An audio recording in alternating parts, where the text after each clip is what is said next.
introduce a multifaceted academician with outstanding educational milestones. He's the founder of the Center Research Methods Consulting, LLC.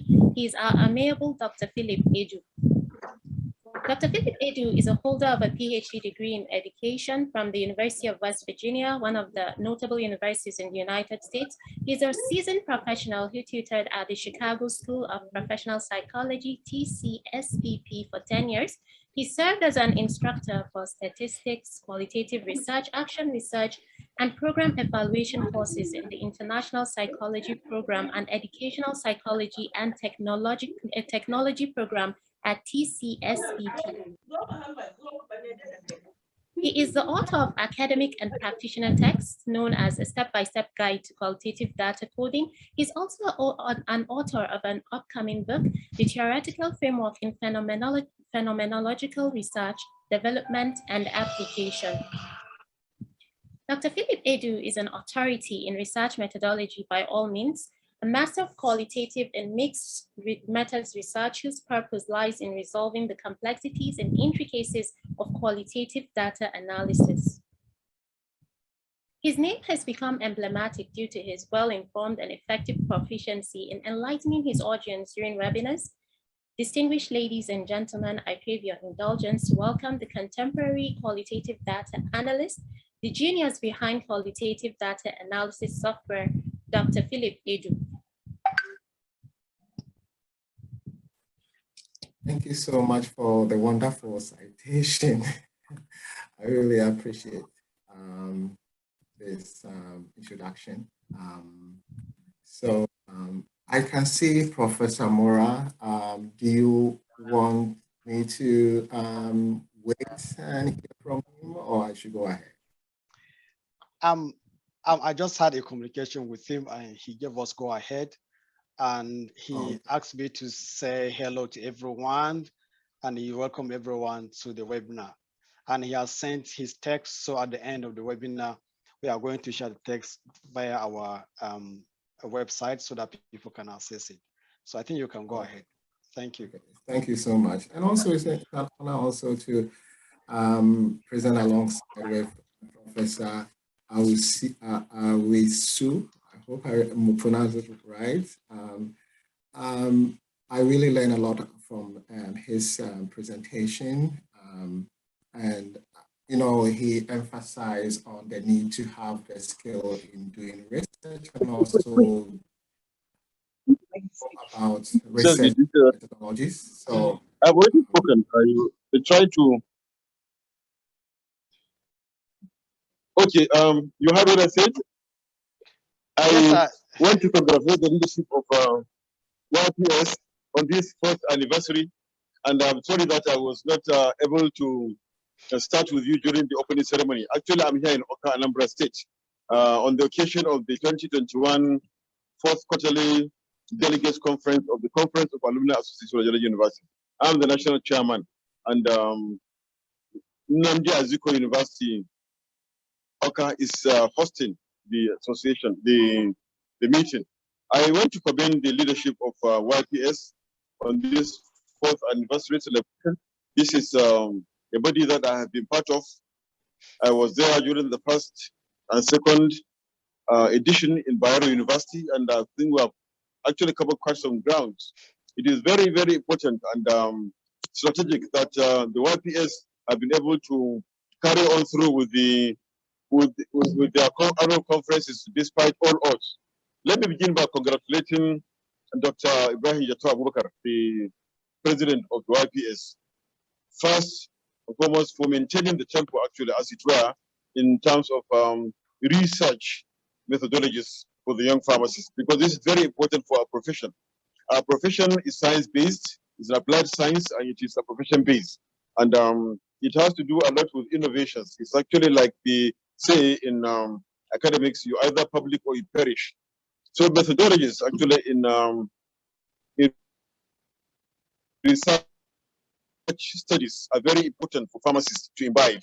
And the best time to start it is actually at this formative age. To say boldly and without any equivocation that the pharmacists in Nigeria is actually ahead of all members of the healthcare profession in terms of research methodologies and the conduction of researches, because of all the members of the healthcare professions, it's only the pharmacist who has a bachelor's degree, who has a master's degree, and who has a PhD degree, more than any other member of the healthcare profession.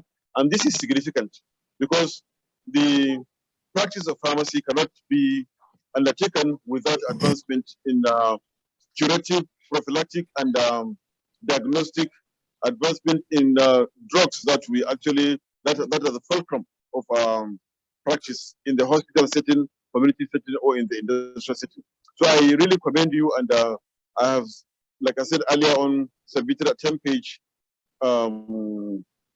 submission in terms of the theme, research in pharmacy, exploring the frontiers of academia and qualitative research. And I hope it will be shared so that people at least can have a glimpse of my thoughts in terms of qualitative research, which I believe is very, very important for pharmacist practitioners in Nigeria and elsewhere in the world. With these few remarks, again, it's my pleasure to welcome members to this webinar and to congratulate you. And I hope in 2022, we'll have the opportunity of having face-to-face conference as we've had in Bayero University on 2 occasions, and of course last year we had it by Zoom. Congratulations, and please keep on the flag flying. Finally, congratulations again for getting the registration of the Corporate Affairs Commission. You are on your own. Please keep on the flag flying and be your own persons. You are the young ones. You take over. We expect you to take over the mantle of leadership in terms of pharmacy practice and pharmacy education, especially the research component from us when we retire. I wish you all the best in your webinar. Thank and God bless. Thank you.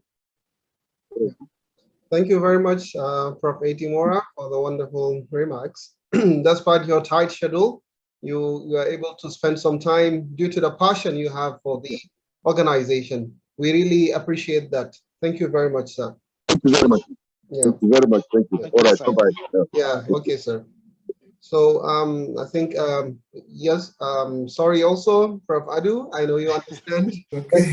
Yeah. I understand. Yeah. So I think, okay. So I think, yeah, Prof. Adu, the floor is yours now to continue. Thank you very much. Thank you so much. And also thank you, Professor Mora, for introducing yourself to also us and also giving us great information. And also, I also want to thank Professor Awusu for his presentation. I really learned a lot. And one thing that I really was very interested was the area of, the need for you to not only get knowledge about specific research methodology, only one area, but you have to be able to learn more about all the research methodologies so that you can, choose the tool that is appropriate for a specific research. So, so thank you for your presentation. I really learned a lot. And also, I just want to also thank the YPS president, Dr. Abubakar, for, inviting me. It's an honor to speak to you, and also thank all the executives of YPS and also members for coming. I really appreciate your time.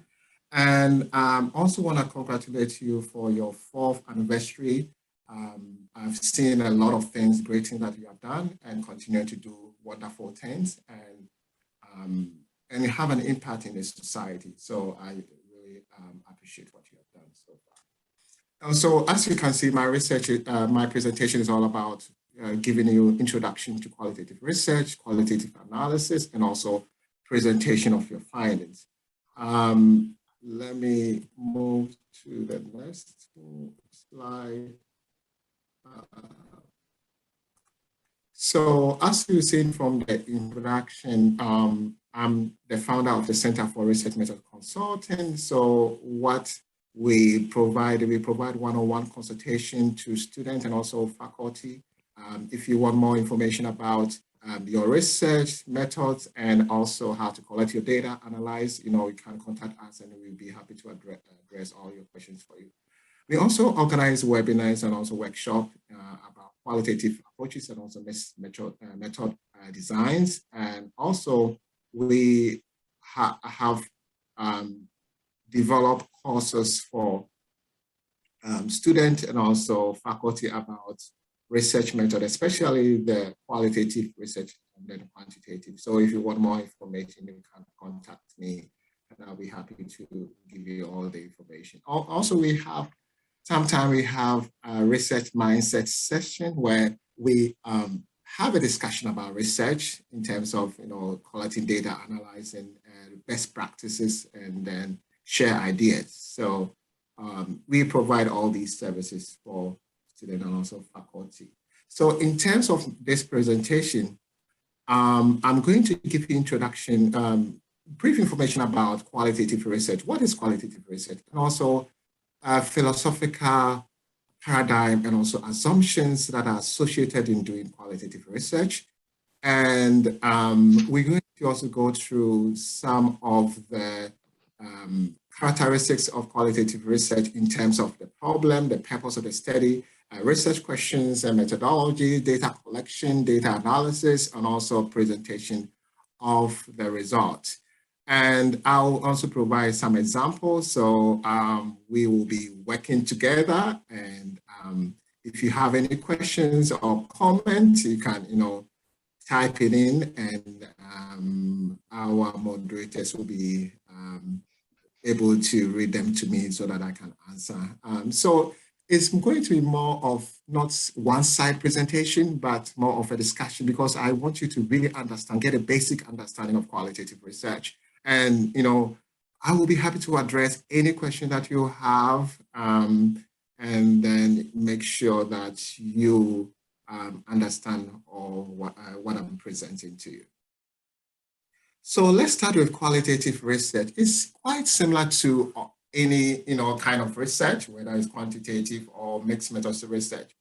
The main difference is that you are collecting non-numeric data. So you are collecting tests, you are collecting audios, you are collecting videos and artifacts to help you to tell stories, to help you to get understanding of participant experience, you help you to understand a complex issue. So these are the, things that we collect. They are non-numeric, they are not numbers, we are just collecting words and video, audios, and artifacts to help us to understand the phenomenon or address the problem that we come up with. So in terms of data collection strategies, we use interviews, we can use focus groups, we can use observations and also document collections. So all these are ways that you can collect rich information that will help you to address the research question that you have. So in terms of the purpose of the studies, most of the time, our focus is to describe a phenomenon. Sometimes you want to explore. Sometimes something is not all that clear to you. It's so complex that collecting numbers, you will not be able to better understand the issue. You want to explore, collect stories, observe, interview people, collect documents. Sometimes you want to explain a phenomenon or explain a behavior, or you want to explain an event. You can collect qualitative data. You want to examine an issue, you'll be able to collect qualitative data for you to do that. So these are the 4 things that you can do under qualitative. You can describe a phenomenon, a situation or behavior, or an activity. You can explore, you can explain, you can examine. So these are the 4 things that you have to know. So when you are, thinking about describing, you are thinking about what is really happening, right? So let's say you go to a specific community and your role here is to just observe and describe. You are not there to make any kind of like impact in the society. You just want to see what is happening and then describe it and present that information to your audience, right? In terms of what, where, in terms of the location, who, in terms of participants, what are they doing? So your role is to describe. That's all. You are not trying to interpret or trying to bring your own understanding to the phenomenon. You want to describe. You are just like a reporter. You go there, describe, and present your information to your audience. And there's another aspect of qualitative study where you want to explore, right? Sometimes there is an issue that is so complex that, and you don't know what is really going on. You know the problem exists, but who is the cause of the problem? Who are affected?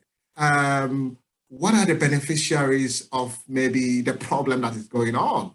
We don't know. So your role here is to go to the community or go to the particular place where the problem is and interview people, right? Maybe collect some documents, do focus group, have group of people and interview them and have a discussion and get all the information that you need, right? For you to describe or understand or explore a specific issue. Sometimes there's a phenomenon where you want to explain, right? Maybe you have conducted quantitative study where you know that maybe there is a relationship between variables, or there's an impact, or there's an effect of one independent variable on the dependent variable, but we don't know why. So your role is to collect data, interview people, collect participants' words, and try to explain, right, the situation, right? And so we see how qualitative study can help to explain the findings of quantitative study, right? So, so these are the areas that you have to think about. When you think about the examination tool, you can look at what, you can look at where, you can look at who, how, and let me pull this one here, and why. So these are the things that you have to think about. So if you are planning to do qualitative study, these are kind of the words that you can use. So in terms of, when you want to construct the purpose of the study, right?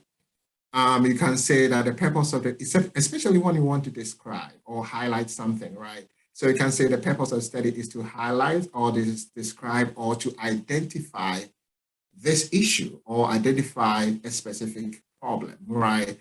You can also use explore or evaluate, or you want to compare cases, you want to examine, and sometimes you want to explain, right? And sometimes you want to conceptualize. You want to try to see how people make sense of a specific issue or a phenomenon, right? So you can do research, qualitative research to do that. So these are the kind of ways when you are constructing the purpose of the study under qualitative. These are the kinds of ways that people or researchers use.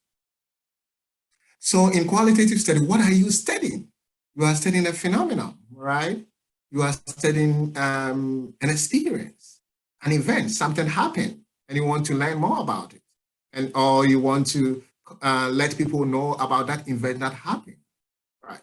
There's a specific behavior that is so complex that collecting numbers will not help.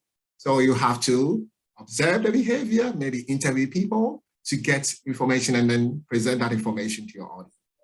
There's a situation there that people are not paying attention to, and you want to draw people attention to that situation. You can do qualitative research, right? There's a specific case in terms of something happening in a specific location, involving a specific group of people. You can do research and qualitative research to understand the case or highlight the case. So what is the philosophical paradigm or assumptions that are associated for qualitative study? It's very important for me to talk about this because what I've observed is that sometimes some researchers use philosophical paradigm and assumptions associated with quantitative study to do a qualitative study, right? And I think that is, I think you have to look at this way. It's just like going to a carpentry shop, right? You go to a carpentry shop and then maybe you take one of their tools, and then you are a mechanic, right? And then you take the tool, one of the tools, and then you go and use it in your mechanic shop. Before you use that tool, you have to know what is the tool used for, in what condition, what are assumptions associated to that tool, so that in case even you want to use that tool in a mechanic shop, you'll be able to use it well because you know the assumptions associated with that tool. It's the same thing as doing a qualitative study or doing research. Every kind of research, you have to use a specific research tool to do your research. But so you have to know specific assumptions in terms of philosophy associated with that tool so that you can use it within that assumption. So you all know quantitative study. Most of the time, the quantitative approach is most of the time used by a positivist, right? They believe that there's a single truth, and they have to do research to identify or get to that single truth, right? The example that I always use is that whether you like it or not, 1 + 1 is always 2, right?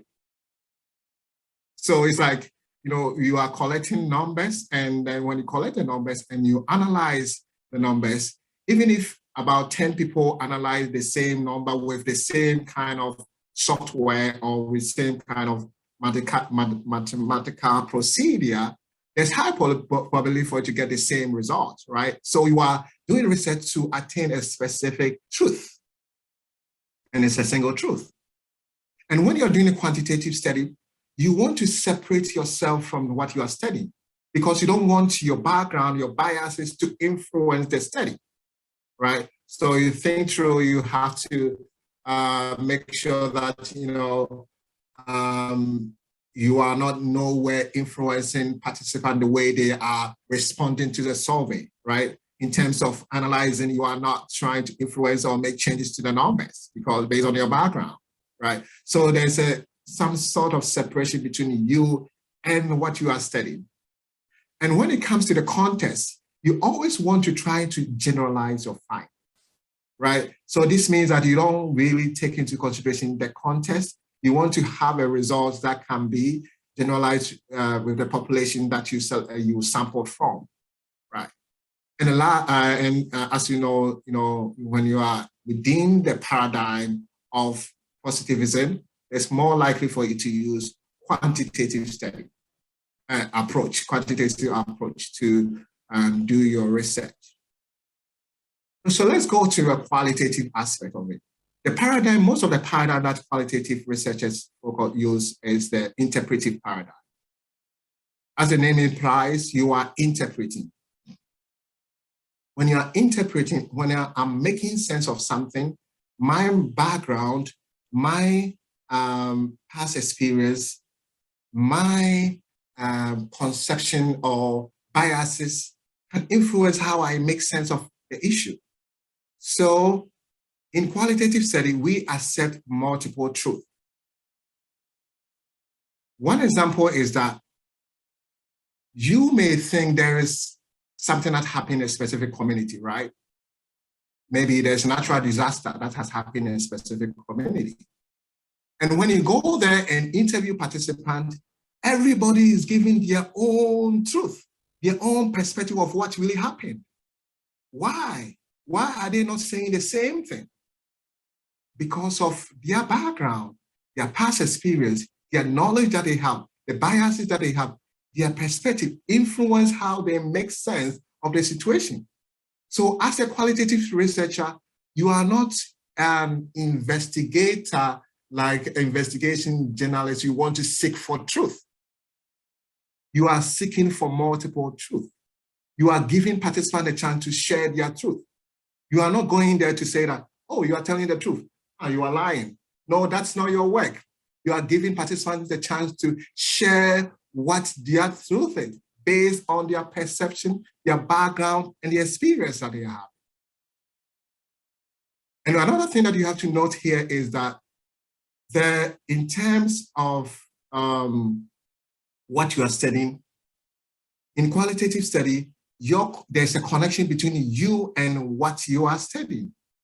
We always say that qualitative study, you are an instrument. Why are you an instrument? You come up with the topic, you come up with your purpose of the study, you come up with your research question that you have, you come up with your interview questions, you interview participants and try to make sense as they are talking to you, you analyze the data, right? So you see how your background and your past knowledge can influence how how you are conducting your study, right? So in qualitative study, we embrace that kind of your connection with what you are studying. It doesn't mean that the result is not valid or credible.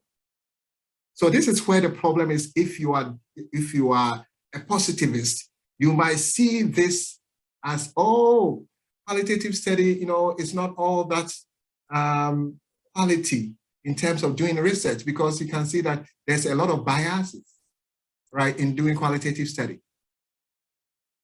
There is always good not to look through the lens of a specific, a different kind of paradigm to judge or to evaluate another paradigm. Because in qualitative study, there's a strength in having a connection between what you are studying and you, right?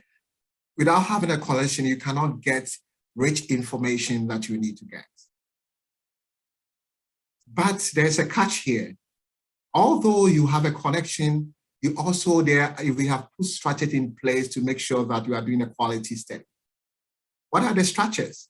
One thing is that you have to engage in some kind of reflection, right? So you have to be aware of yourself, because you have an instrument and you know that your background might influence what you are studying. You have to be aware that, oh, I'm a researcher now. I'm doing research. So I have to be very careful that my background will not overly influence what I'm studying.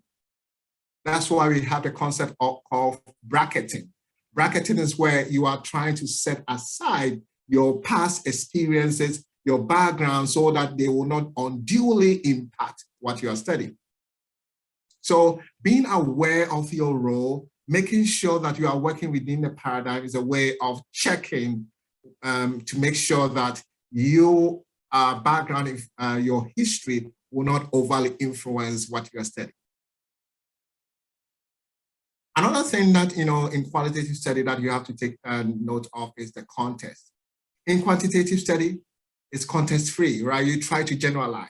So we try to normalize the context. We try to control the context. We want to make sure that the information that you're going to get can be generalized to the population that you focus on. Qualitative study, the context is very important. The same thing as your background influence or participant background influence the stories that they gave you. When you are presenting the story to your audience or the findings, you have to also talk about the background, right? So the background helps us to better understand participant stories, right? At the same time, it helps future researchers to transfer their findings to similar background, right? So in qualitative study, the background is very important to help you to first to understand what participants are saying, because if you know their background, you'll be able to, or you know their perspective and the biases, you'll be able to make sense of what they're saying to you. And also, when you are presenting your findings, for people to better understand, put things in context, you have to provide the background information. So that's all about the qualitative study in terms of assumption. So when you choose a qualitative approach, you always have to work within this assumption, right? making sure that when you take a tool from a carpentry shop to do your work, you have to know what the tool is used for so that you can use it well when you want to transfer the tool to another situation. So that's all the background information that you have to know about qualitative study. So I'm just going to give you a little characteristics for in terms of each of the areas, like the problem, the purpose, the research question, the methodology, data analysis, data collection, data analysis, and findings, what qualitative study looks like, right? So that you can get a big picture of how to conduct a qualitative study. But before I continue, is there any question coming up that I have to address? You can type in your questions and I can, I'll be happy to address them. Any question that is going to your mind before we move to the next stage?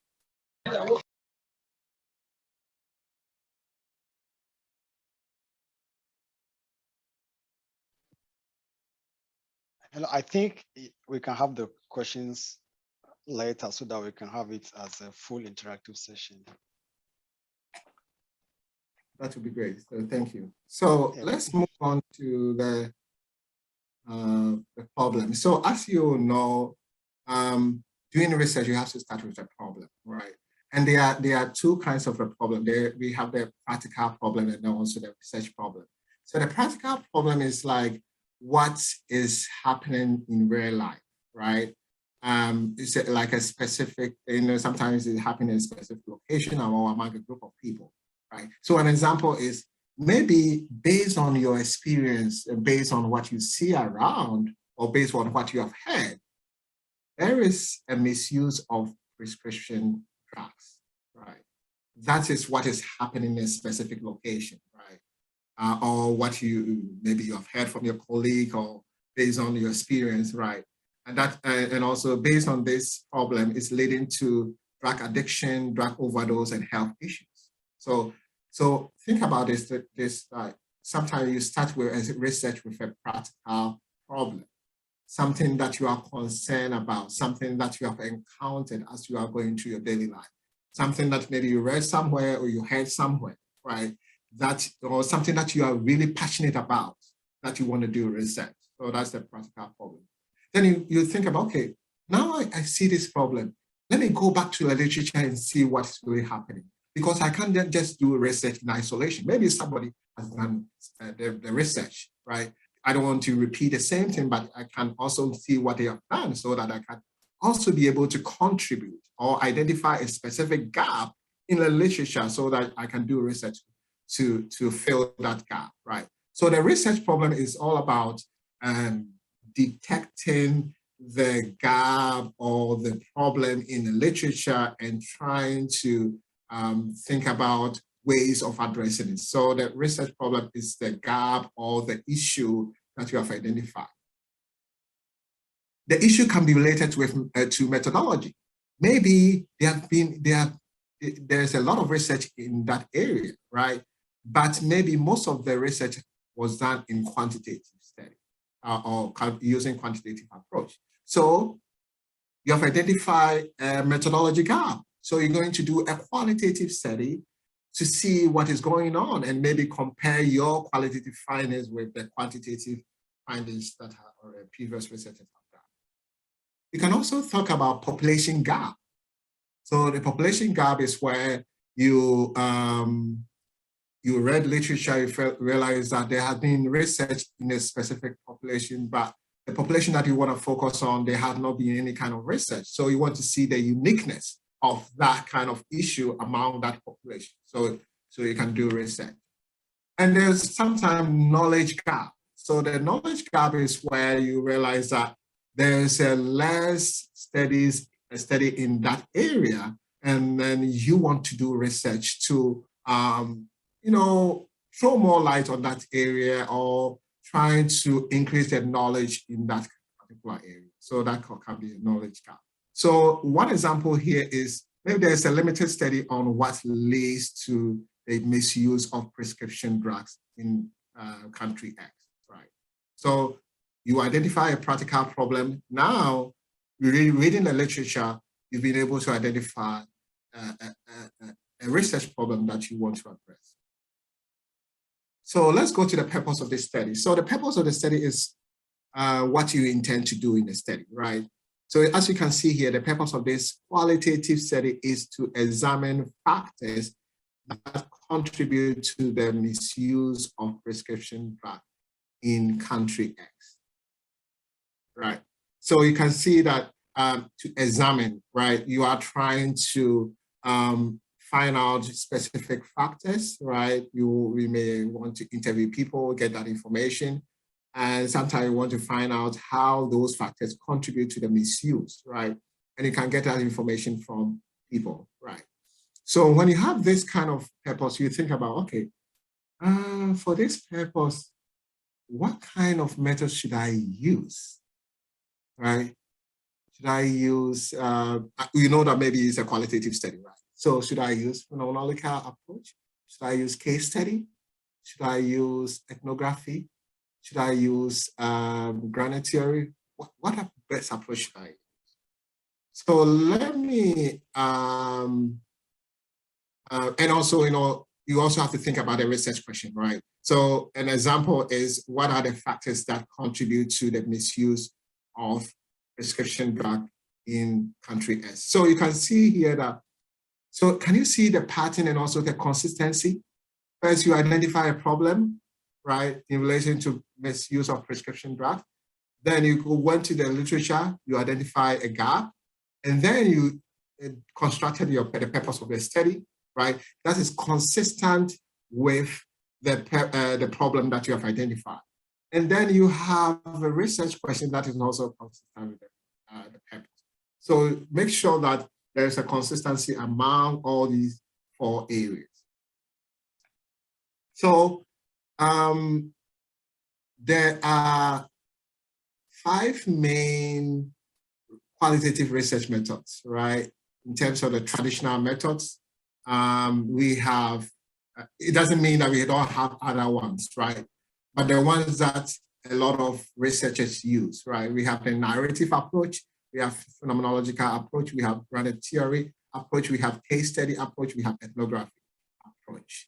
So narrative approach, as the name implies, you are giving participants a chance to narrate their story, to tell you their story. So most of the time, it's more of a descriptive purpose, right? You are doing a study where you want to maybe describe a phenomenon. So you can use a narrative approach to give participants the chance to describe the experience, their stories, and then you examine these stories, and then you present the story, right, in a story format, right? So you examine, you come up with overall kind of story, a story that represents the stories that you have collected, and then present the information in the narrative format, right? So that's all about narrative study, all that narrative approach. Phenomenological approach, think about it as you are studying an experience. Participants have experienced something, maybe misuse of drugs, or maybe lack of access to prescription drugs, or there's a specific kind of maybe experience of anxiety, right? So they have experienced something, and then you want to interview participants. They giving you all the information about the experience, and then you analyze that experience and then use that information to address your research question. So phenomenology is all about capturing the experience of participants, right? So this means that you have to make sure that the people you are talking to have experienced the issue that you want to study, so that you can get a lot of information from that. Granite theory is most of the time used when you're trying to explain something you're trying to develop a theory to explain a phenomenon, a process, a behavior, or a situation.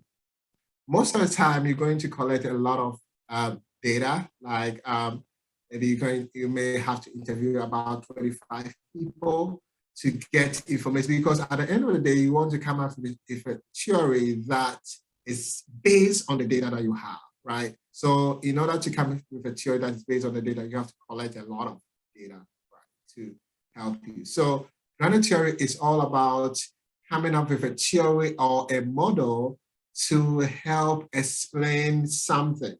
You want to explain something to people, and you want to come up with a model, a theory to explain. If that's your goal, random theory will be the best.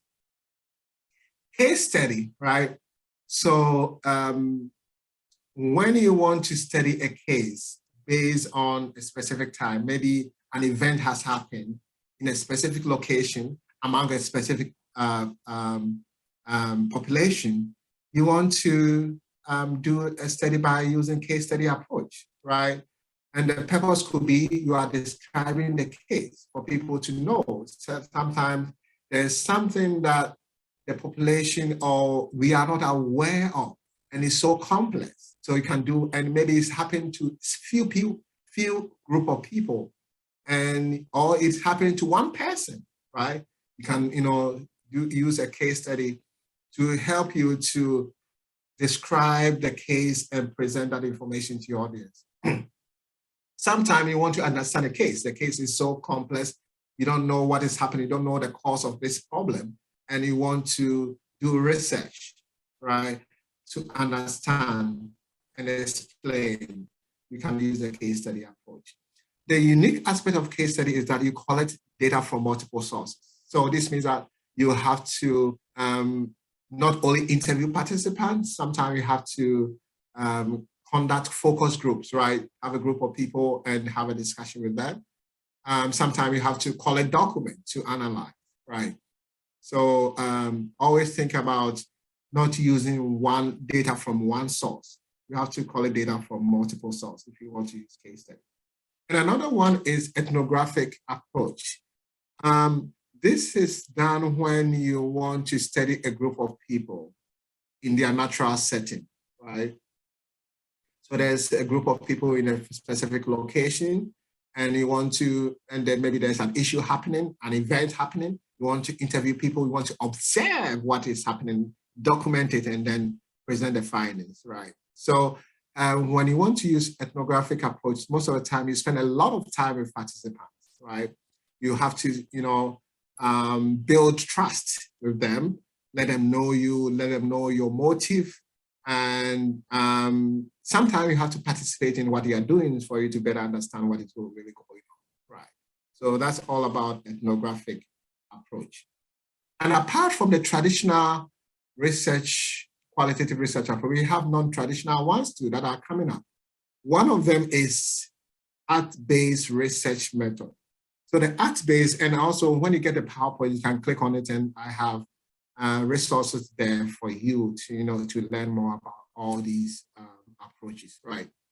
So this an approach where you want to collect data from participants, but you want them to maybe do an artwork, right? And then maybe you want to, let's maybe study the effect of drug abuse in a specific location, right? And you identify people who have abused drugs. So you want them to draw or design something to represent the experience of abusing the drug. So they draw something, and then after that, you can have a discussion with them. Oh, what was going through your mind when you were designing this?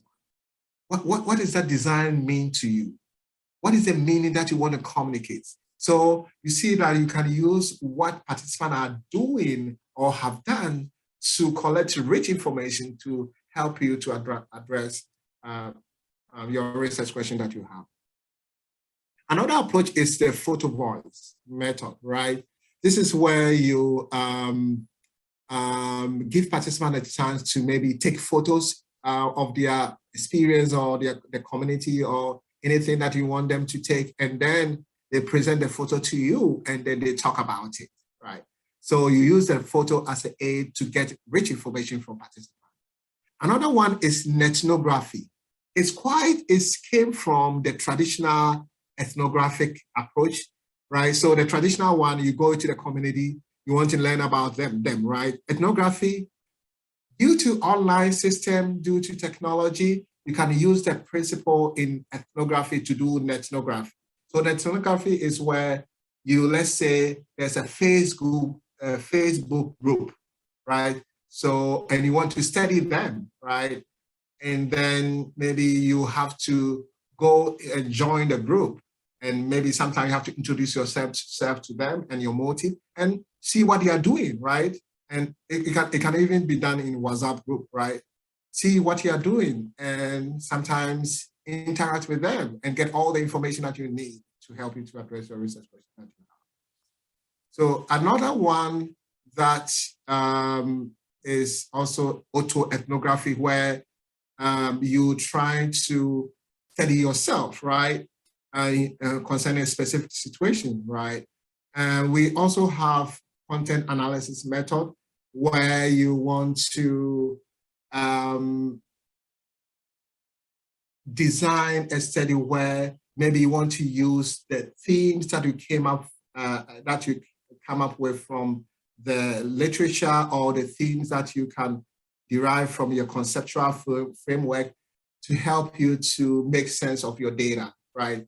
And it's just more of the part of the data analysis where instead of going through the data and developing themes from it, you first develop themes and then go through the data and connect the significant information to the originally developed themes, right? And then the last one is the cloud sourcing method, where you identify people online and to do a project, right? And then you collect data from them, or identify people online to maybe complete a specific or solve a specific problem, right? And then you collect data from them to really understand. So these are some of the non-traditional, there are a lot. So these are the few of them that you can also learn more about. And I just want to also, the organizers, I just want to ask whether within the time, I don't want to waste a lot of your time. So let me know whether I'm going beyond the time, right? And I'll be happy to wrap up, right? So I think you should go ahead, because okay. qualitative research needs basic explanation. It's Okay. like new to most of us here, so we need to go basic. Okay. Thank you. Okay, great. Thank you. So, so the research method, the example that I gave concerning the research question, what are the factors that contribute to the misuse of prescription drugs in country X? Based on this research question, for me, I think case study would be the best approach, right? I was thinking about case study because now I'm using case study because I already identify a specific country or location that I think the problem is happening, right? And I know that maybe it's happening right now. So I know the location is happening. I know the specific time frame or the era. And I plan to collect data from multiple sources, right? Maybe the newspapers that talk about this, the problem. Maybe community leaders, I can group community leaders and talk to them about using focus group. I can interview people who have experienced a misuse of drugs. I can observe how drugs are being used. So I'm collecting data from multiple sources, right? So to me, I think case study will be the best, right? It doesn't mean that you cannot use other approach. You have to examine each of the approach and see which one is the best, right? So the same thing as when you are doing, you want to solve a specific problem with a specific tool, right? Maybe 5 tools can solve a specific problem, but some of them, it will take, if you use that tool, it will take you a long time to solve. Others, if you use this as a specific tool, it will take you a short period of time, right? So you have to see, okay, based on the tools, the qualitative analysis, qualitative approaches do I have or I know, which one do I think is the best for me to gather rich information to address my research question? And then when you identify that, you think about, okay, do I have good argument to support my decision? If somebody asks me, why are you using case study approach? Do you have a good reason to tell them the reason why you are using case study approach? If somebody asks you, why didn't you use granite theory or phenomenological approach? Have you thought about using ethnography or maybe in ethnography? You always have to have a good reason why you are using a specific approach. So let's think about data collection, right? So as I said, we have different kinds of ways of collecting data. You can collect documents, right? The document collection. You always have to think about, so based on my research question, what are my data sources? Where do I think I can get rich information to address my research question? So looking at this research question, who should I collect data from? Should I collect data from people who are misusing the prescription drugs? Should I talk to the manufacturers of prescription drugs? Should I talk to pharmacists? Should I talk to the traders, people who are selling it? Should I talk to people who are abusing it? Should I look into the newspapers and see what people are talking about? Should I listen to the radio and see what people are saying about this? Should I check the internet and see whether it's anything there concerning that? So you ask yourself these questions, that will help you to see where you have to go to get your data. Right, so we have document collection, so you have to decide what kind of document that you have to collect, what kind of criteria should the document meet for you to collect, right?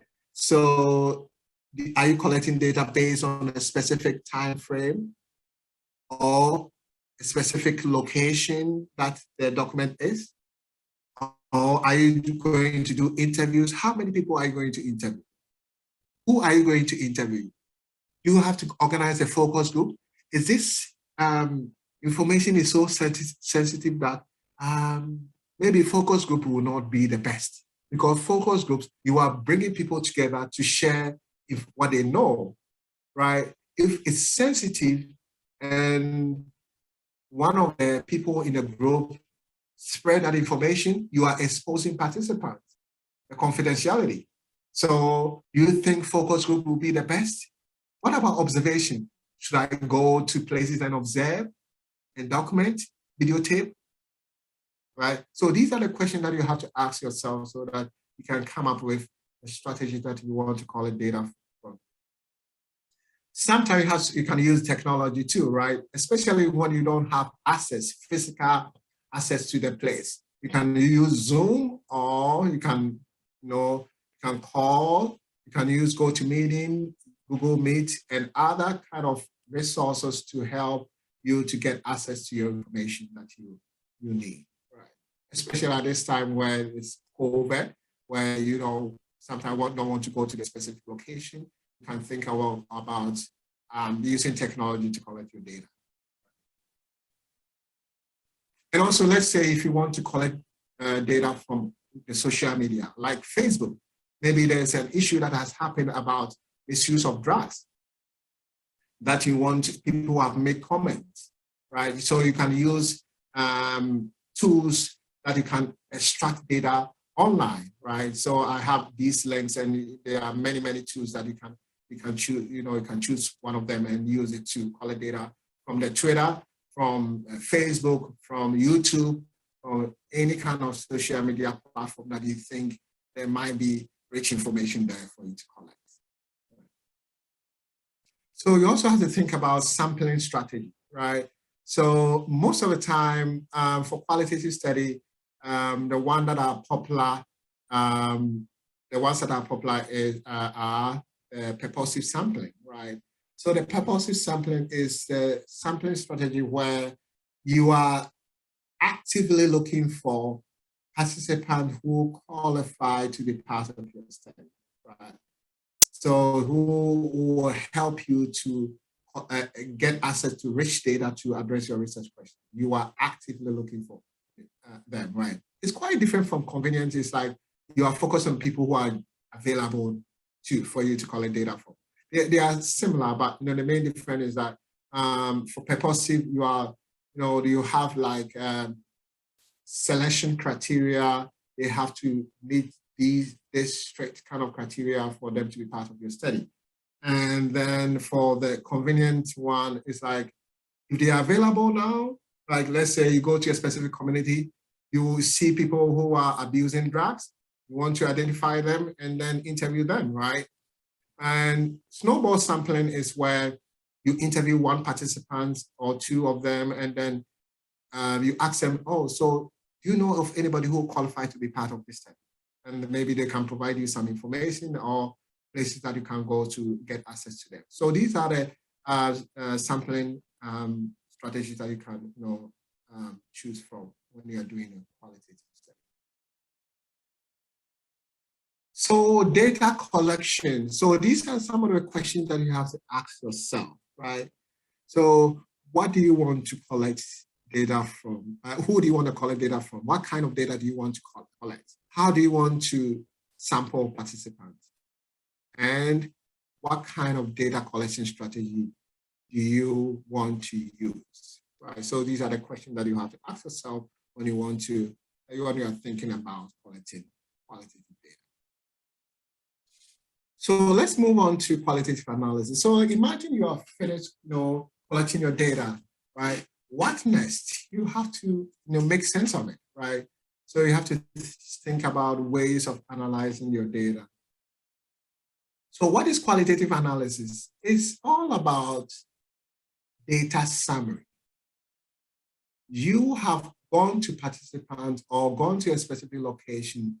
You have collected a huge amount of data. You cannot just take all this information and then present to your audience. It's too much for them. Your role is to digest that information, summarize it, and then present that information in a meaningful way for your audience to understand and for your audience to believe what you found.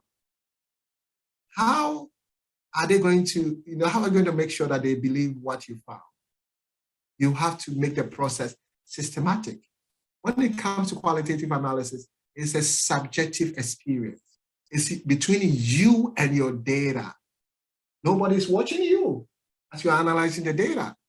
So this means that you have to convince people that what you found is truly from participant data, what you collected from participant. You didn't make it up.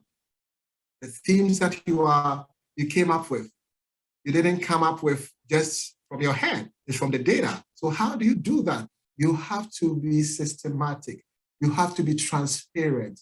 You have to make sure that you are documenting the data analysis process so that you can explain to people how you arrive at your theme so that they will believe what you found.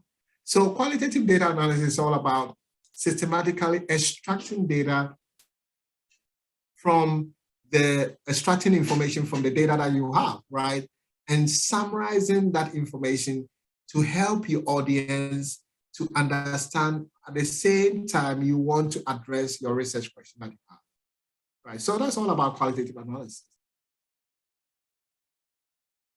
So there are there are many types, but for the purpose of this discussion, I just want to introduce you to three main types, right? We have the content analysis, we have thematic analysis, and we have constant comparative analysis.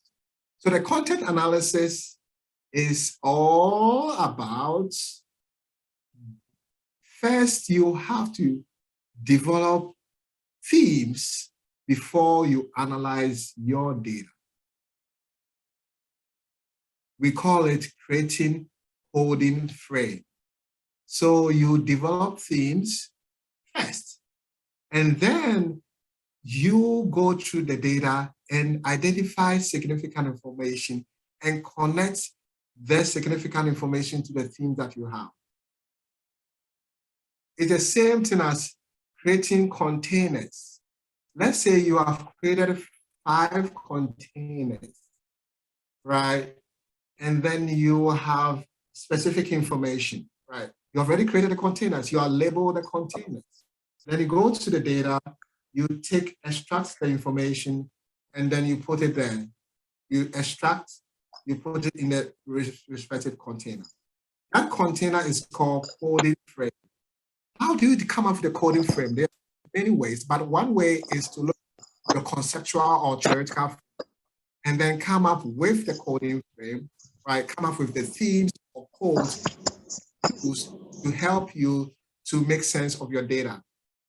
Another way is to look at your literature, right? The literature review. You came up with topics, right? The themes.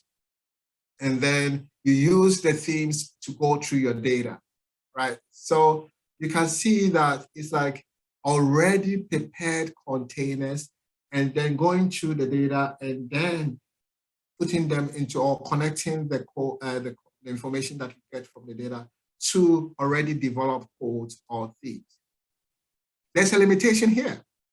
Because you have already developed the codes, right, or the themes, when you are going through the data, you are looking for what you have already you want, right?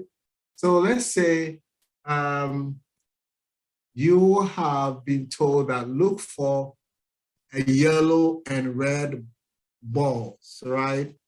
And there's a couple of footballs there in a specific room. There are thousands of them. And then they say that, oh, go and look for only red and yellow. You ignore other ones that are maybe the colors are very interesting for you to look at. But because you have been told that look for only these 2 colors, you ignore some interesting colors there, right? So that's the problem about content analysis, is that because you have generated themes already, when there's interesting information there that has nothing to do with the themes that you have, you may ignore that information, right? So that's a limitation of using content analysis. But the way of rectifying that problem is to make sure you have to be flexible. This means that as you are looking for significant information from the data, right, to connect to the themes that you already have, if anything that comes that you think may address the research question and has nothing to do with the themes that you already created, you can take note of that information, right? So that you can create a new kind of theme to be added to the originally developed theme. So there should be a flexibility here in order to address this problem. The next one is thematic analysis. It's quite different, right, from the content analysis. Thematic analysis is where you have your data, you go through with your research question in mind, right? Because the research question will help you to identify things that are important. So based on the example that I gave about looking for factors, right? Imagine you have your data. You are looking for factors that contribute to the misuse of prescription drugs, right? They have given you all the information. So based on the research question, look at any story, anything that talks about specific factors, right, that contribute, that led to their misuse. You select that information, and then you make sure that you are understanding the information that you have selected, and then develop a theme or a code to represent that information that you have selected, right? That code and theme will help you to address your research question. So the thematic analysis is where you go through your data, extract information, and then develop codes or themes based on what you found. Constant comparative analysis it's a combination of content analysis and also thematic analysis. This is what happens. So most of the time you use this one when you are using a granite theory approach, right? So grounded theory, you want to develop a theory, right? So sometimes what happens is that when you are going through the data, right, you identify significant information, you develop themes, and then sometimes you want to find out the connection between the theme, helping you to develop a theory. After developing a proposed theory based on what you have in the data, sometimes you have to collect more data to see whether the new data conforms to the theory or confirm the theory, or there's a way that you have to refine the existing or the proposed theory based on the new data. So constant comparative analysis is where you are constantly comparing what you have created, whether they are themes or a theory or a model, to the data that you have, to make sure that the data can support the proposed theory or theme, right? So you are constantly comparing with new data. Normally you use this approach, as I said, when you are doing using a grounded theory approach. So for this research question, I think thematic analysis would be great, especially if you don't have a lot of information about the specific factors that contribute. You want to get the information from the data without first developing the factors first, right? Based on maybe what you have read in the literature or based on the conceptual framework, right? So thematic analysis is where you allow the data to help you to come up with themes and then use the themes to address the research question. So if you want to learn more about qualitative analysis, I have a new course called Qualitative Data Analysis for Everyone. It will be open on the 3rd of January 2022. And if you want more information, I think the PowerPoint, you can click on the introduction to get more information. And also you can register for the course and then to get 15% off concerning the cost of the course. And so the course, I'm trying to simplify the process of qualitative analysis. And I have over 30 videos. And also I treated 26 topics or lessons. And it will be really helpful for you. And for this course, you can access it at any time. It's already recorded, pre-recorded, so you can access the information and all the resources at any time. And also, let me talk. Lastly, I'm talking about presenting of findings. So imagine you finish analyzing the data, you have your themes, and you want to present the findings. What is required of you in terms of qualitative findings presentation? First, you have to present the background, right? So you have already collected maybe participant demographic information. You have collected a setting in terms of the research location, what truly happened when you are collecting the data, what kind of rich or background information that will set the stage for the presentation of your findings. That is where the setting and the background comes in. People want to get a background picture so that the information makes so much sense to them, right? So presenting the setting or the background information is very important, right? And also you have to present the demographic information, gender, age, and other information that you think will help people to better understand participant story. And then you also have to present the data analysis process, how you analyze your data. This is where you have to be transparent. Without presenting this information, people will not believe what you found, right? It will increase the credibility of your findings if you demonstrate how you went through your data, identify significant information, assign labels or codes to the significant information, categorizing your codes, right, to come up with themes, and then using the themes to address your research question. People want to know the process before they can believe what you found. And then after that, you present the main finding, which is the themes, right? You describe the themes in terms of what's the meaning of the theme. what does the theme represent?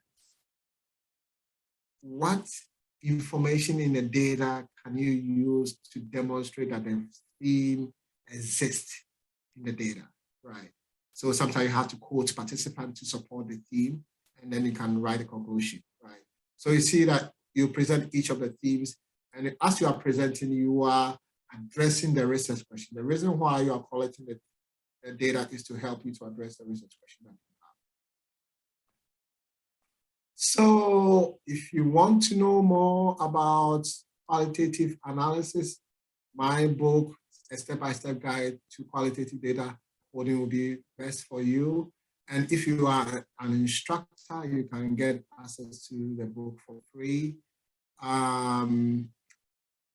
And also, if you are doing a phenomenological approach, if you're doing a phenomenological study, this book will be very good for you. We try to give you the foundational knowledge of phenomenology and how the concept in phenomenology informs the approach.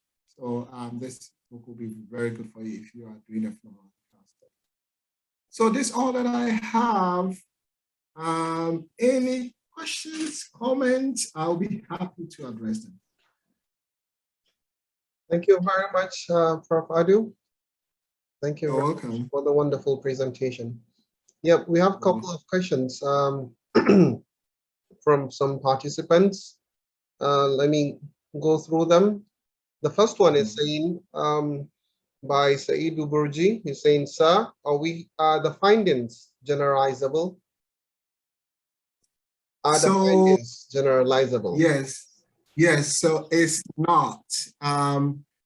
The reason being that we have to go back to the phenomenological assumptions, right?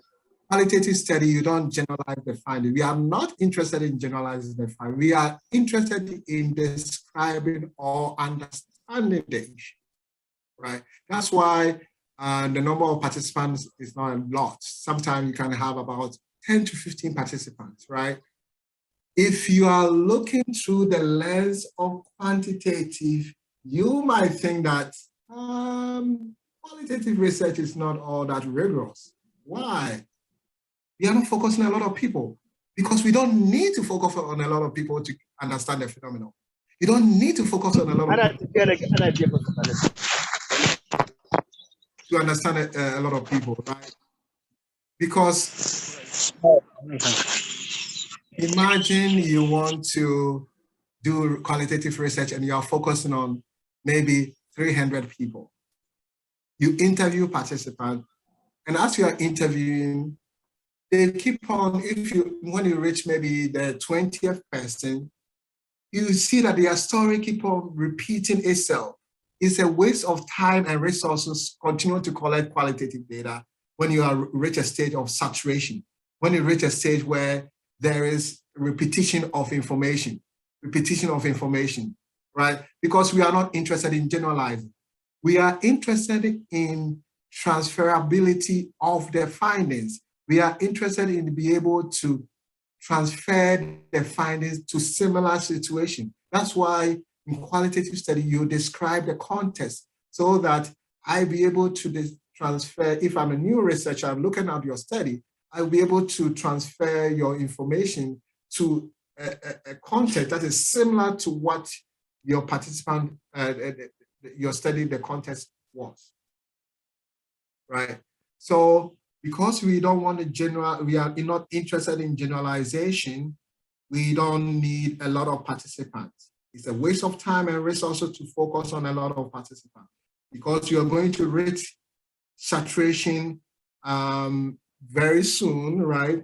And imagine you have a lot of documents or you have interviewed a lot of participants, right? Imagine that for each participant, okay, you interview 200 participants.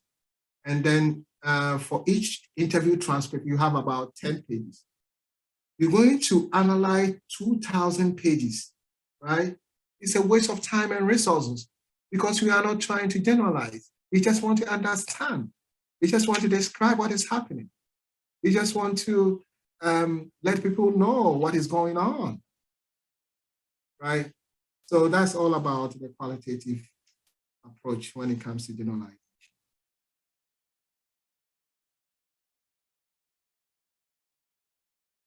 Thank you very much, Prof. I think we have another question by Abubakar Isa Musa. He's saying, hello, Dr. Adu. Please, is there any specific difference between qualitative and quantitative research in the aspect of bias and confounding, and the methods of controlling both? Thank you. Okay, so yes, so for a qualitative, let me start with a quantitative study. In terms of bias, there's a well-structured way of controlling the biases that you have, right? In terms of one of the bias, like construction of instruments, where maybe your knowledge or background knowledge might influence, there are many steps that you can pass through to construct a very good instrument, to validate it in making sure that the instrument is measuring what it's supposed to measure, right? It's reliable and also valid, right? In terms of collecting data, there may be structures in place that you can put to make sure that you're, even in terms of recruiting participants, right? You make sure that you are using a recruiting strategy where you are not influencing participants who want to participate, right? You have to put, you can do random sampling, making sure that you are having, you as a researcher you don't have impact on who can be part of maybe group A or group B, right? So there are a lot of strategies in place to make sure that to control biases in quantitative study. When it comes to qualitative study, bias can sometimes be our friend. It's very interesting. If you look at it from the quantitative sense, you might think that, oh, bias is so wrong. You should make sure that you do it in an objective manner. In qualitative study, we embrace subjectivity.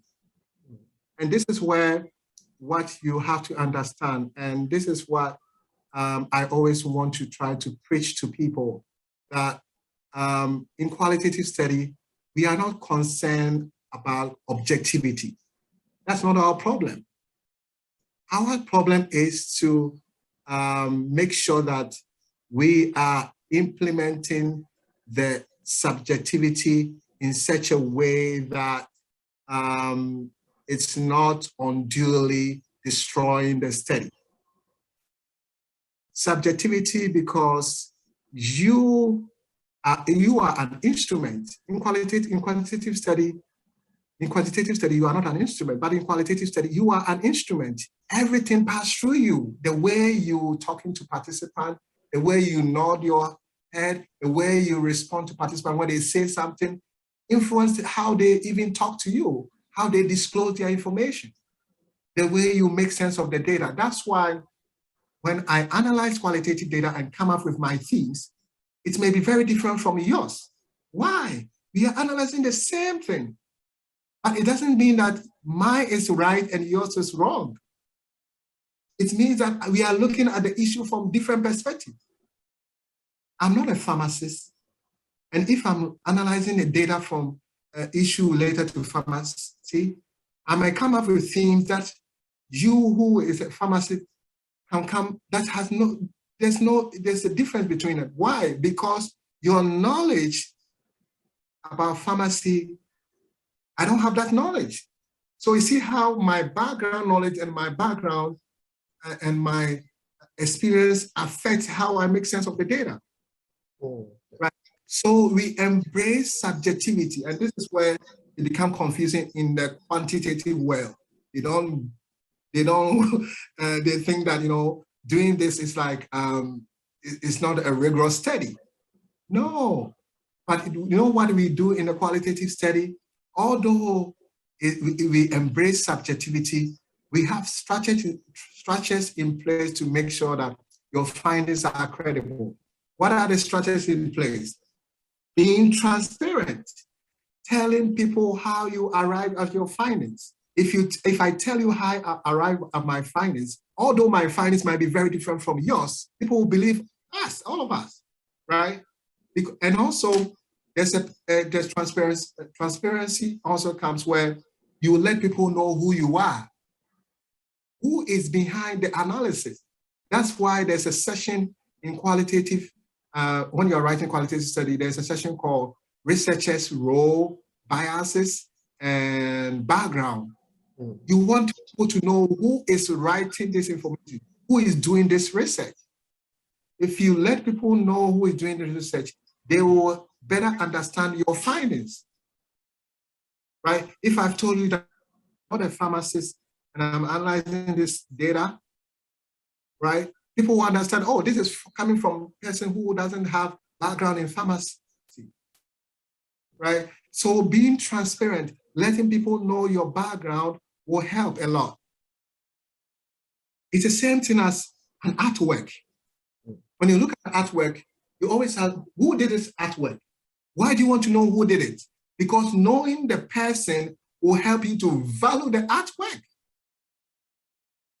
Knowing the person who did this qualitative research will help you to trust the findings, will help you to better understand the findings, right?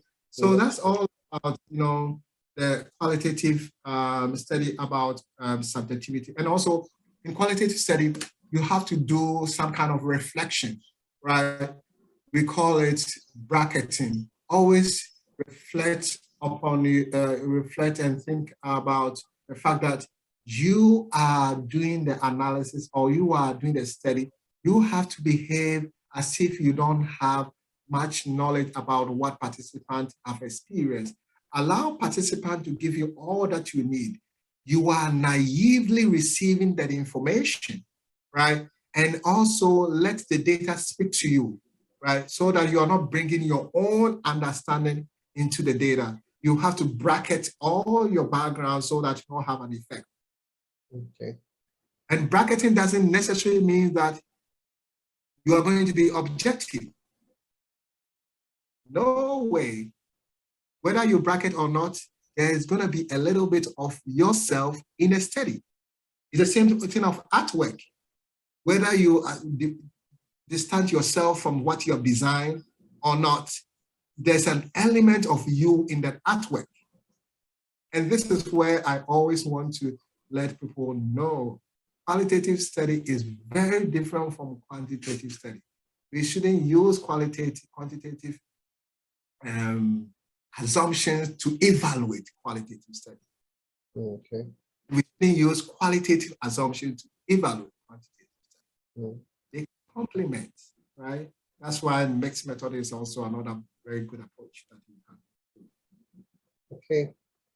Thank you very much, Prof. It seems we have more questions. Another one is, does giving incentives to research participants promote bias? It depends. So it depends on the value of the incentive. Imagine you are interviewing a person who have traveled miles away to come to your location, right?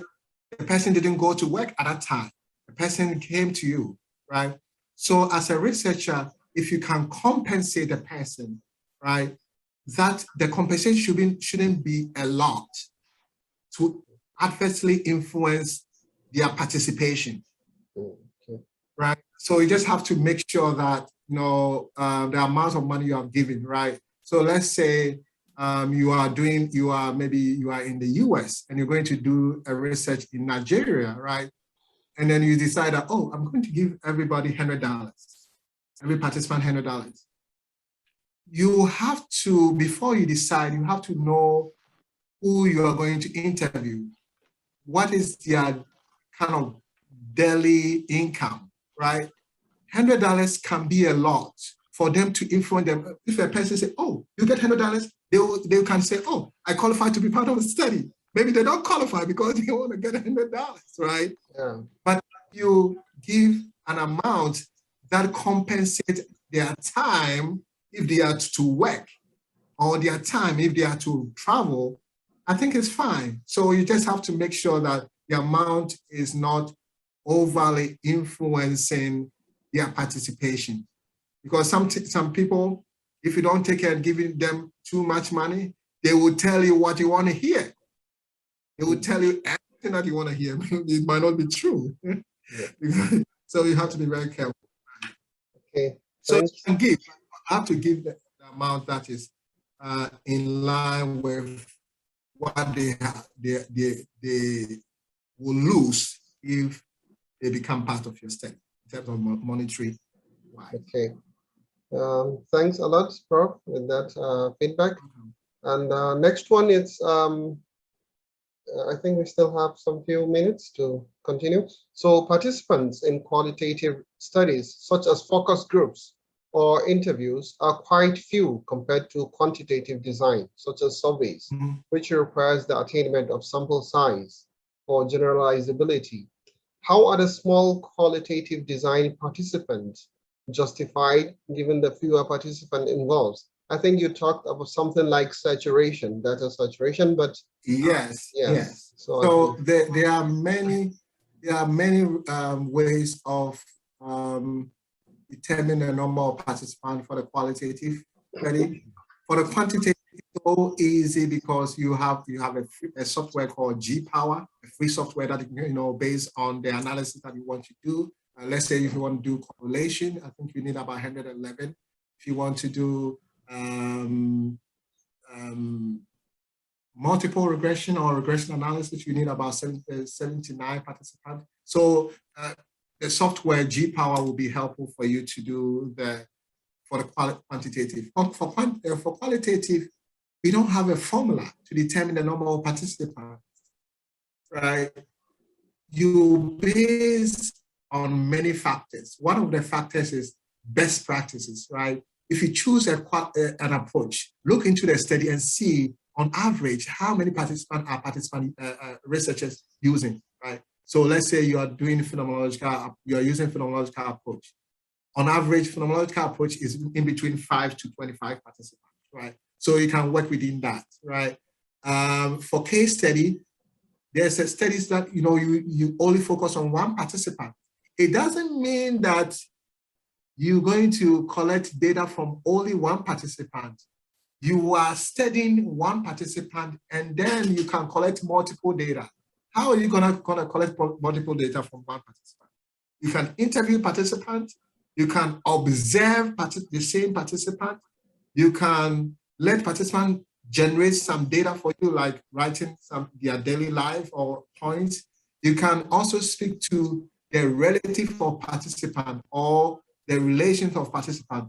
You can do many things to collect the data around the participant. So the fact that you are focusing on one participant for a case study doesn't mean that you're going to collect data from collect data from one source. You can collect data from multiple sources. So you just have to make sure that you look into what researchers have done concerning the approach and then help you to decide the number of participants for your study. Another way is to reach using the principle of saturation. You can say that, okay, I want to focus on maybe 20 participants, but when I'm reaching, I'm getting closer to 20 and then I reach saturation, I will stop, right? So based on that, you can continue to interview participants. When you reach a stage where you can see a lot of repetition, then you can stop the interview, right? So you can use the principle of saturation. But the problem about principle of saturation is that sometimes the topic is so complex, you don't know when you're gonna reach. Imagine you are doing your dissertation, right? And you are limited by time and resources. Are you going to continue to interview participants when you haven't reached saturation? To take a long time sometimes. So saturation sometimes is used when you know that you have a lot of time with you, you know that you have a lot of resources to analyze the data that you're collecting, right? So you can also use the saturation. Another principle is homogeneity. I hope I pronounced it well. So it's like homogeneity of background. If their background are similar, there's high probability for them to tell you a similar story. So you don't need a lot of participants, right? So when you're focusing on a topic where you have people who have a very, very, very similar background in terms of maybe their age, gender, location, and other demographic information, you can, sample few participants to interview. Another thing that you have to think about is sometimes it depends on the topic itself. Sometimes the topic is so complex and it's so sensitive that you may not get a lot of participants. You may get about 3 participants, right?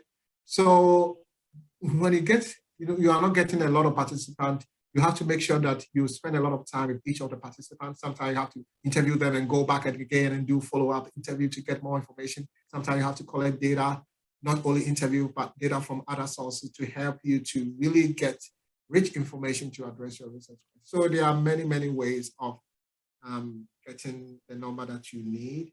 But as I always say, in qualitative study, the number doesn't matter. What is matter is the quality of the information that you are collecting to help you to address your research question.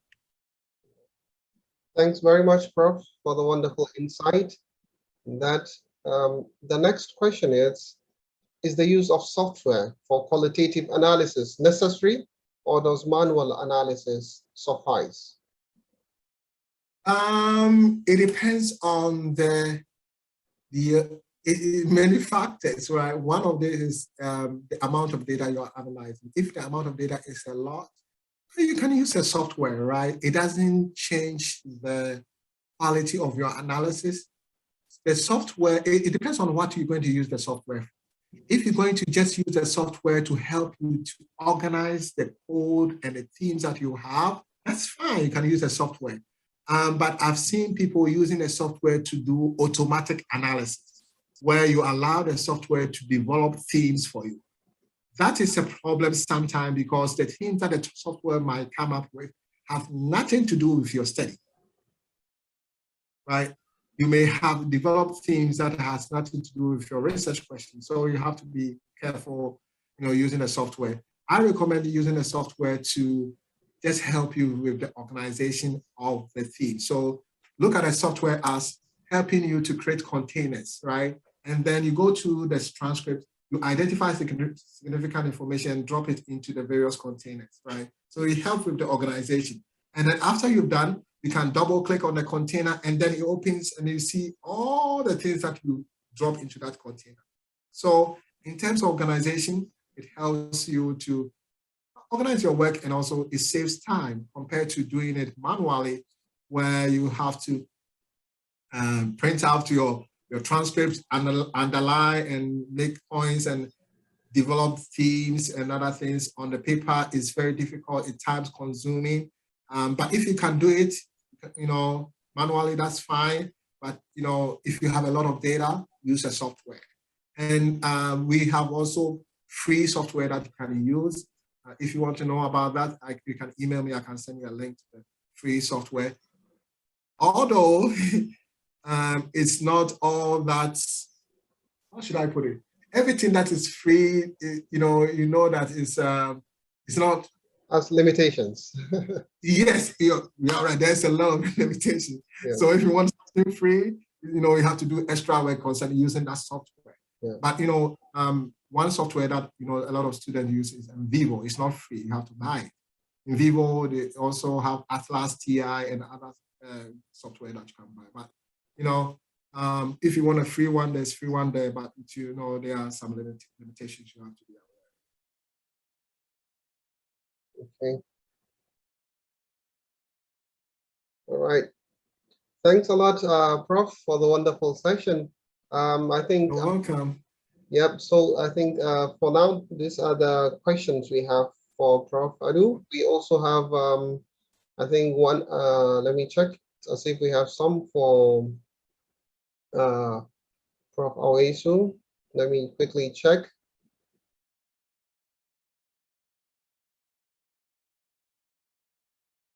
Okay. Can I say something while you are checking? Okay.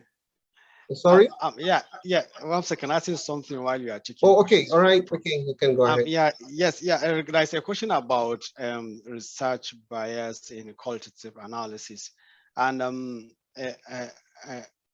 there's something I think in the qualitative research from one of the prof's lecture I attended about trustworthiness in qualitative data analysis.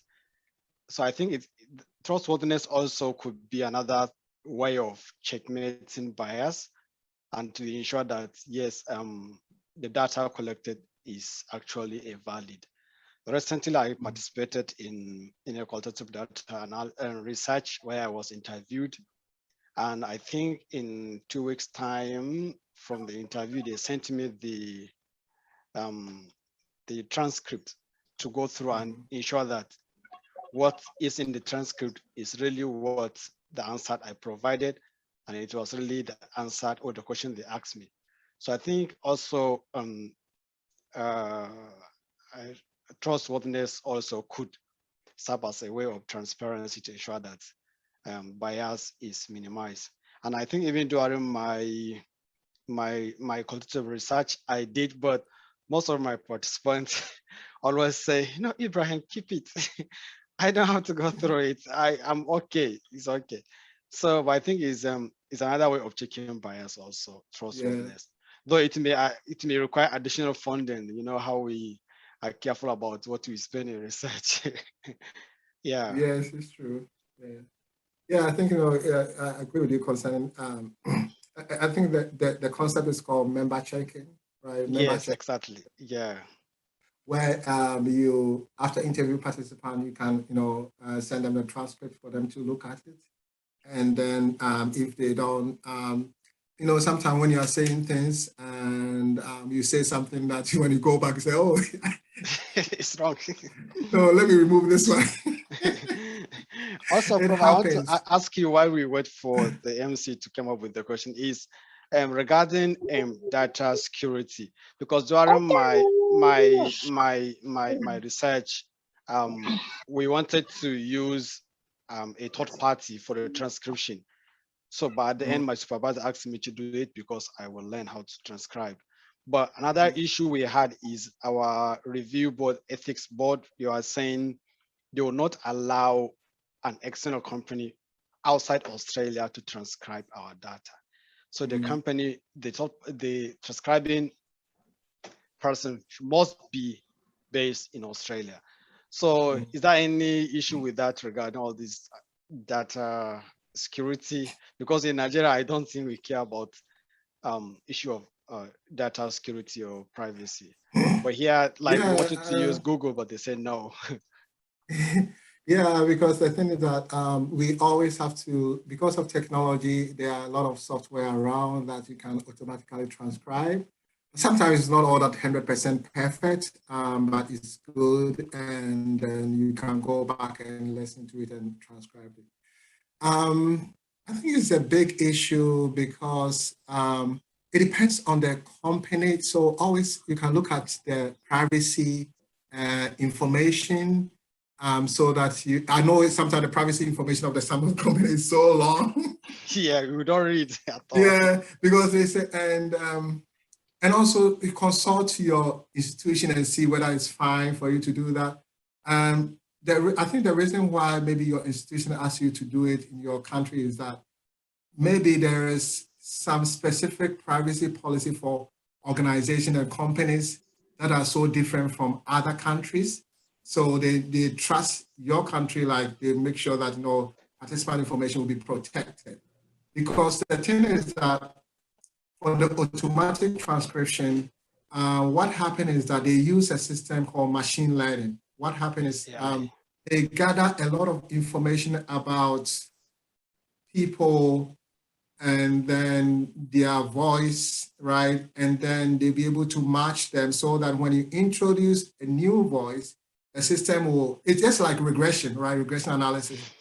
The system can predict the kind of voice, right? So they need a lot of data for them to adequately automatically transcribe the information. So the information that you are giving them, although they are helping you transcribe, they're also keeping the information to help their system for future transcription. So you are also helping their system when you give them the audios for them to transcribe. So in this one, you just have to look at the policy and see whether they give it to the third party. Who is the third party that they give it to? Is your institution or your university okay with that?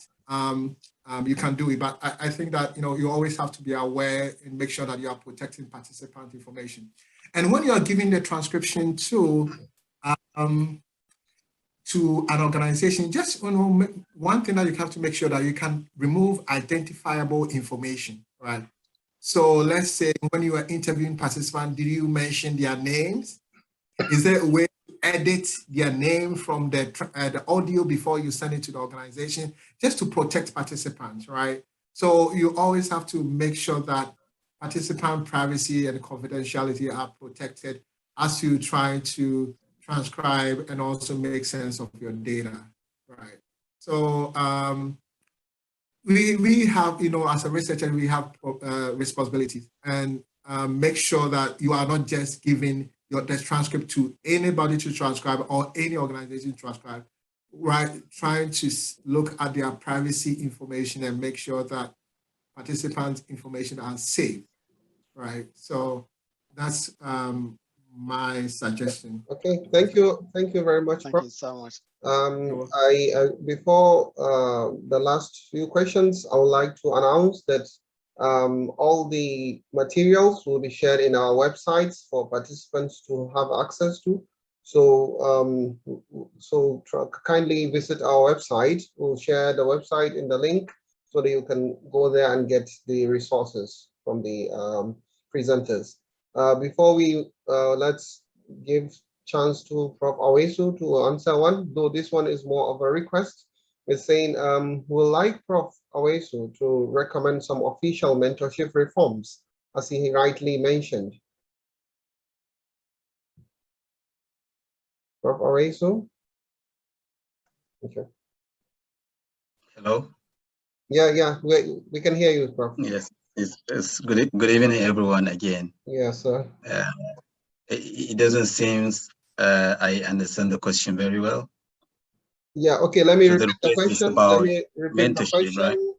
And then maybe again. He said, can you recommend some official mentorship platforms, as you rightly mentioned? Likewise, I don't really comprehend also. I'm not sure really. Okay, okay, in terms of official mentorship platforms, I do not believe that there are many that could be said to be these dedicated official mentorship platforms. The existence of such platforms that I call formal mentorship usually do exist within academic institutions and other institutions such as healthcare institutions. So what I mean by that is that if you are looking for a formal mentorship, then that has to come from the particular institution where you work, either being academic institution or healthcare institution, if they have such a system of formal mentorship. If it does not exist in the particular institution or workplace where you are, then someone is still not restricted to seeking for informal mentorship. And such informal mentorship can be either within your particular destination of work, your institution where you are working, or outside, to identify those individuals that you believe they have those attributes and characteristics to be great mentors, to be role models, to be someone that can add value to your career. Again, when it comes to mentor-mentee relationship, even in our institution, when we started mentor-mentee program a couple of years ago, there was consideration that when we had not wanted as an institution to impose the mentors to the mentees, because there is always the issue of chemistry. What do I mean by chemistry? If I try to merge a senior faculty member with a junior faculty member, and that chemistry does not exist, then there will be misunderstanding and there will be no any benefit from the perspective of the mentor and the perspective of the mentee. So we allowed individual junior faculty members to identify senior faculty members within the college or other colleges if they feel that within the college there is no one who has the qualities, the attributes that they are looking for to be their mentor. We also allow individuals to identify mentors within the university, outside the college. So my advice is looking for a mentor is looking for someone who you consider as a role model, someone who you consider as will be able to give you guidance, advice to be successful, someone that you look up to, that you want to achieve their achievements and accomplishments in career. So it is always better for you to identify by yourself or to ask the guidance of others who know to guide you in identifying mentors, either informally or formally. And maybe informal mentorship is even sometimes more appropriate because it is something that is self-initiated. It is something that is more flexible than formal mentorship. But if you have the dilemma in terms of, I don't know who to identify as the mentor, then you can at least communicate with someone who is well experienced in your own field, whether you are in academia or you are in a healthcare institution, to guide you in identifying that this person is a person that I know will add value, will be able to be a great mentor for you to reshape your career and so on. But as to having any platforms that are official mentorship platforms, I'm not aware of any. Okay. Thank you very much, Prof, for the response. My pleasure. Yeah, I think there are some 2 more questions targeted to you. Saying, are there scholarship opportunities for PhD and also available postdoc positions in Qatar University? Opportunities for scholarships to do PhD and also opportunities for postdoctoral fellowship. Let me start with doing PhD or master's degree. Yes, we do have. Unfortunately, like everywhere else, they are very competitive. But if you believe if the applicant is really competitive applicant, because there are criteria for giving those scholarships, if the applicant is really competitive applicant, they have a good master's degree. As an example, they want to do a PhD, they have research publications, they have tons of other scholarly experiences, they attended conferences locally and internationally, and their publications are in good journals.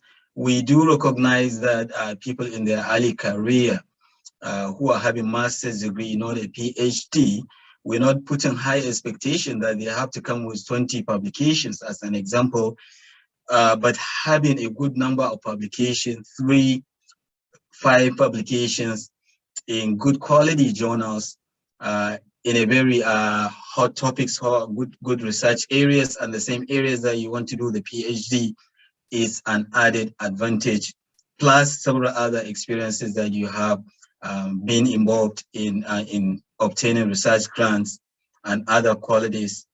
So there are criteria, and it is always competitive.